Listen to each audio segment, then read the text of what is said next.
Hello everyone, welcome to our YouTube channel education zone Rahul and Ritu. तो आज हम एक बहुत ही इम्पॉर्टेंट टॉपिक डिस्कशन करने वाले हैं जिसका नाम है बैक्टीरिया।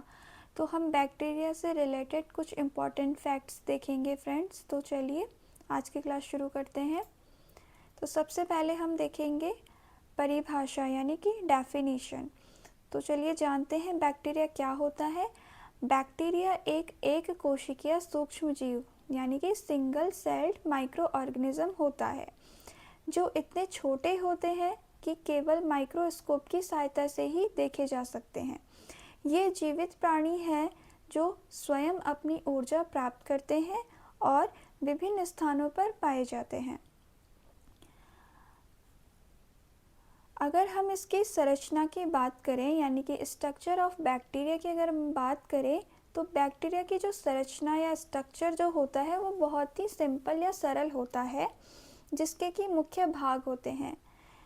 सबसे पहले देख लेंगे हम कोशिका भित्ति। फ्रेंड्स, जो हमारी बैक्टीरिया होती है उसमें कोशिका भित्ति पाई जाती है। यह बैक्टीरिया को आकार और सुरक्षा प्रदान करती है। दूसरा भाग हम अगर देखें साइटोप्लाज्म। साइटोप्लाज्म क्या करता है? इसमें सभी रासायनिक क्रियाएं होती हैं। अगला देखते हैं डीएनए। यह आनुवंशिक पदार्थ यानी कि जेनेटिक मटेरियल होता है जो बैक्टीरिया की गतिविधियों को नियंत्रित करता है। तो ये थे हमारे स्ट्रक्चर ऑफ बैक्टीरिया। और भी पार्ट्स इसके देख लेते हैं। कोशिका झिल्ली। कोशिका झिल्ली यानी कि सेल मेम्ब्रेन, यह कोशिका के अंदर बाहर पदार्थों के आवागमन को नियंत्रित करती है। अगला फ्लैजेला। इसका काम होता है कुछ बैक्टीरिया में पुंछ जैसी रचना होती है जिससे वे गति कर सकते हैं। अब देख लेते हैं फ्रेंड्स कि ये कहाँ कहाँ पाए जाते हैं यानी कि पाए जाने वाले स्थान कि यह बैक्टीरिया कहाँ कहाँ पाए जा सकते हैं। तो बैक्टीरिया हर जगह पाए जाते हैं, हवा में, पानी में, मिट्टी में, पौधों और जानवरों के शरीर में, यहाँ तक कि हमारे शरीर के अंदर भी। यहाँ तक कि अत्यधिक गर्म या ठंडे स्थानों में भी जीवित रहते हैं। तो इसके टाइप्स देख लेते हैं फ्रेंड्स। Types of bacteria. तो उपकारी या फायदेमंद बैक्टीरिया भी होते हैं यानी कि यूजफुल बैक्टीरिया होते हैं जैसे कि दही हो गया, पनीर हो गया और सिरका बनाने में सहायता करते हैं, पाचन प्रक्रिया में मदद करते हैं, मिट्टी में नाइट्रोजन स्थिरीकरण करते हैं। उदाहरण हम देखें तो लैक्टोबैसिलस हो गया।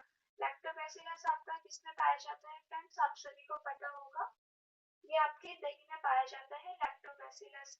ये एक प्रकार का बैक्टीरिया है जो हमारे शरीर के लिए फायदेमंद होता है। अगला हम देखें अगर तो हानिकारक बैक्टीरिया। हमने भी कुछ फ़ायदेमंद बैक्टीरिया देखे जिसमें कि हमने एग्जाम्पल देखा लैक्टोबैसिलस का जो कि दही में पाया जाता है। अब हम देखेंगे हानिकारक बैक्टीरिया, हार्मफुल बैक्टीरिया। अनेक बीमारियां उत्पन्न करते हैं ये, जैसे कि आपका टाइफाइड हो गया। टाइफाइड आपका कौन से बैक्टीरिया की वजह से होता है फ्रेंड्स? Salmonella typhi. इसको आपको याद रखना है, ये एग्ज़ाम में पूछा जाता है कि टाइफाइड का कॉजिंग फैक्टर क्या है या टाइफाइड कॉज कौन से बैक्टीरिया की वजह से होता है। तो ये होता है आपका साल्मोनेला टाइफी। अगर हम तपेदिक देखें या टीबी देखें तो इसका बैक्टीरिया होता है फ्रेंड्स, ये कॉजेज होता है आपका माइकोबैक्टीरियम ट्यूबरक्लोसिस की वजह से। जो ये माइकोबैक्टीरियम ट्यूबरक्लोसिस है ये एक प्रकार का बैक्टीरिया है जो आपका टीबी कॉज करता है। अगली बीमारी की अगर हम बात करें तो हैज़ा। हैज़ा आपका विब्रियो कॉलेराई की वजह से होता है। ये शरीर में प्रवेश करके आप संक्रमण फैलाते हैं। अगर हम इम्पोर्टेंस ऑफ बैक्टीरिया की बात करें यानी कि बैक्टीरिया के महत्व की बात करें तो इसका हम पॉजिटिव साइड अगर देखेंगे तो ये खाद्य पदार्थ बनाने में उपयोगी होते हैं। औषधियों यानी कि एंटीबायोटिक के निर्माण में उपयोग में लाया जा सकता है। जैव उर्वरक यानी कि बायो फर्टिलाइज़र बनाने में मदद होती है। अगर हम इसके नकारात्मक पक्ष या नेगेटिव साइड अगर देखेंगे तो ये बीमारियां फैलाते हैं और भोजन को सड़ाते हैं और संक्रमण का कारण बनते हैं। तो इस प्रकार से हमने थोड़ा बहुत बैक्टीरिया के बारे में जाना। तो अगर आपको यह वीडियो हेल्पफुल लगी हो तो हमारे इस चैनल को सब्सक्राइब करें, लाइक करें एंड अगला टॉपिक आप किस बारे में जानना चाहते हैं कमेंट करके बॉक्स में बताएं। Thank you.